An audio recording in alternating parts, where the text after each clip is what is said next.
अस्सलाम वालेकुम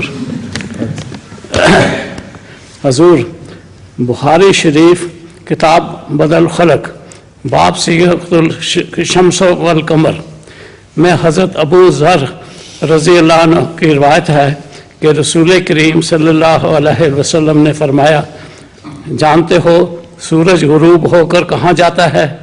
मैंने कहा कि अल्लाह और उसका रसूल ज़्यादा जानते हैं। फरमाया, वो जाता है अर्श के नीचे और सीधा करता है और फिर इजाज़त मांगता है मशरिक़ से तुलू होने की और उसे इजाज़त दे दी जाती है।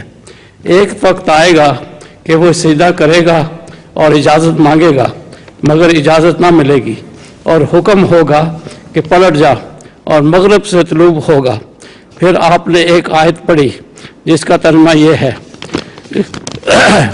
और सूरज एक मुकर्रर जगह की तरफ चला जा रहा है। ये गालिब और इल्म वाले खुदा का मुकर्रर करदा कानून है। सूरत यासीन आयत 39। हजूर इसमें चंद अमूर वजाहत तलब हैं।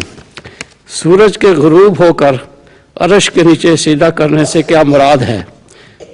इस हदीस में सूरज के तुलू और गुरूब का सबब ज़मीन की हरकत की बजाय एक सवाल सूरज की हरकत को करार दिया गया है। 1 मिनट है, उसकी क्या वजह है? पहले एक बात कर लें। अच्छा, सूरज के गुरूब होके अर्श के नीचे चले जाने का मतलब ये है कि सूरज हमारी नज़रों से गायब होकर तो ज़मीन के नीचे चला जाता है, या ज़मीन इस तरह घूमती है कि मालूम ये होता है कि सूरज हमारे नीचे चला गया है। इसके सिवा इसकी और कोई मुराद नहीं है।